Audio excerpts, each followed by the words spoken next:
Okay, so we got our product, right? Okay, now we can move to the styling part and everything. Okay,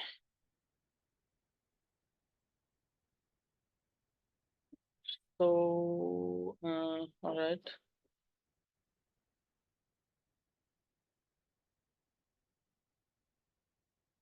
Okay, now that we have got our product, so what we want to do is we want to separate the design in different components. So what I want to do is I have like the card functionality and everything inside the top part, and I want to separate them in two different components. So that's why I'll make a different component for the top part and the different component for the bottom part here, like the details part. Okay. Okay, let's go back, and inside our components folder, I'm going to create another folder for our products. Let's name it product. And inside that, I'm going to create a component and name it product top.jsx.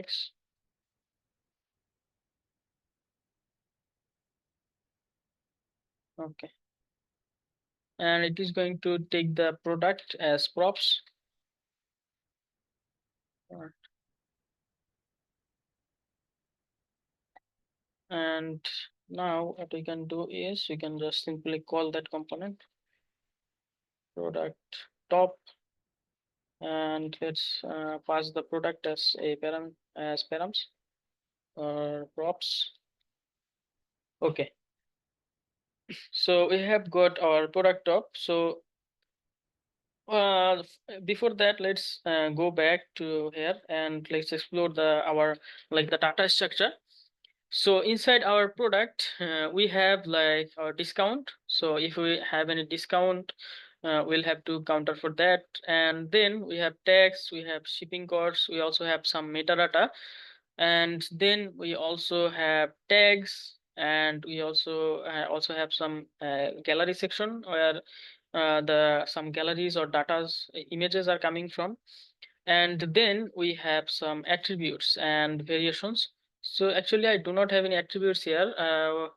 Okay, let's actually go back and click on a product that has attributes. Okay, I think this one has attributes. This is the latest product section. Okay, I didn't link all the products in latest product. So let's do that. Latest product.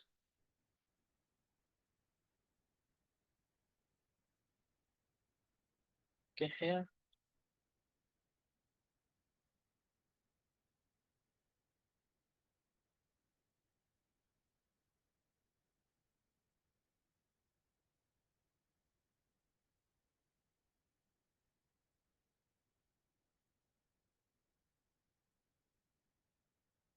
Okay, let's try again.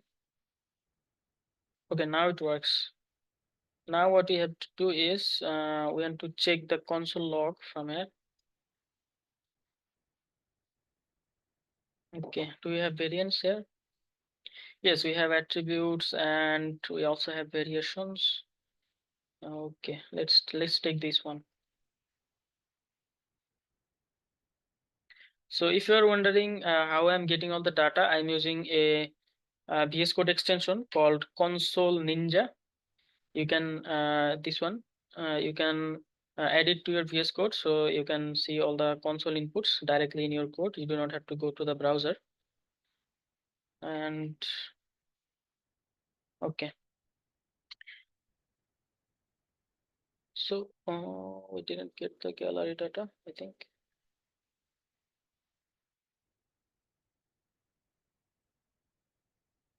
Okay.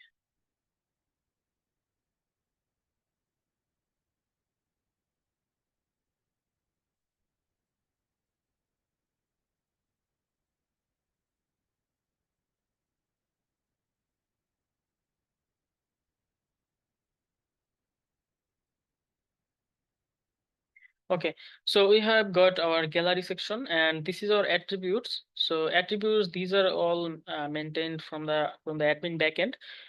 So for our different products, the attributes can be different, right? So in this case, we have two attributes for this product, that is color and size. So for our different product, the attributes might be different. There can be, like for a mobile phone, the attributes might be ROM and RAM, and the values would be different too. So all of these are dynamic. So by attribute, what I mean is, if I go to the already like implemented featured, so this one I have already implemented it. So this is our like attribute, right? So the attributes can be dynamic, and based on the attributes you can see the pricing is also changing.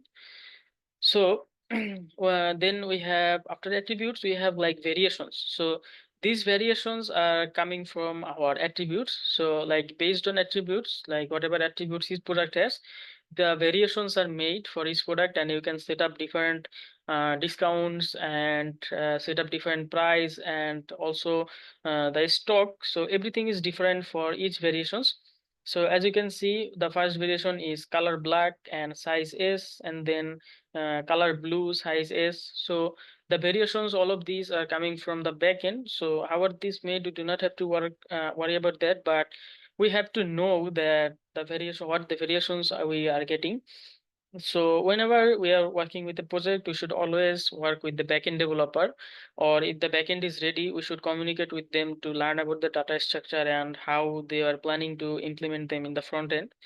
So in this case, I already know how the data structure was created, and I also know how it is coming from the admin panel. And then we have, as you can see, we have different discounts and also discount types. We have a flat discount, we have a percentage discount. So when we are working with the price and everything, we have the stock and pricing, we have to manage all of these. And then after our variations, we have our product type. That means it is a variant product, right? So it can be a regular product or a variant product. For example, if I come down here and let's see for a different product, where is it? Product type. Yes, here you can see product type simple. So if the product doesn't have any variations, it is a simple product. That means there will be one price, one discount, and one everything. But if it is a variant product, there will be different variations of the product, and according to the variations, the price and the discount and stock, everything will change.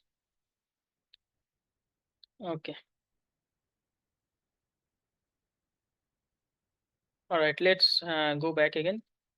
And now here you can see we have a different zoom in functionality for our different product gallery. Okay, so let's start with that. Okay, I'll go back to our product top page here, and then first of all, I want to divide them into two parts. So this will be, I'll separate, name them as grid display, and then this will be one fraction, and this will be the second fraction. So first of all, we need to connect it to our SCSS. So I'll just name it class name product top. Okay, I should name it single product top, so it doesn't have any conflicts. Then I have to also create a, inside our components, I will create a folder called product, and inside that I'll create a file product.scss. And now I have to connect that to our import that in our main.scss. So it is a component product.css. Okay, so our CSS is now connected. Then we can just paste the class here, and I want to say display grid. So before that, I should go back to our main page, and I should apply our main container class that we created for our home page, that contains all of the components or all of the data. So we have the gap on both sides. So to do that, I'll just come to our main page and give it a class name of main container.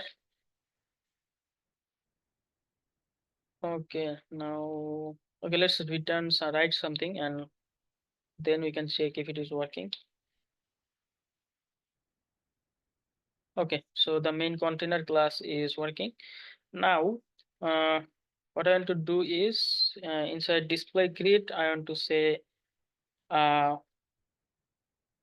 grid template columns repeat to 1 FR. Okay, so it is 2 columns and it should take 1 fraction. And then I think we have to give it a class name. Okay, so before making it a grid, I think we have to, it is a full layout, right? The background is a full layout. So actually we cannot give the main page, the main container class. Okay.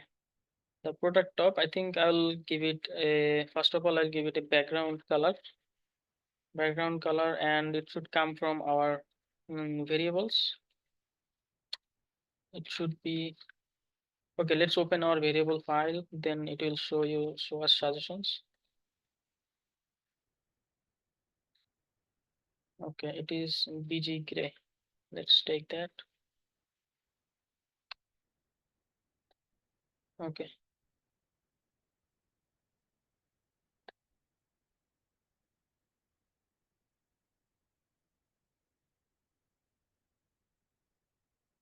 Okay, so we have got our product. Now inside that, we can actually take another div and then give it the class name of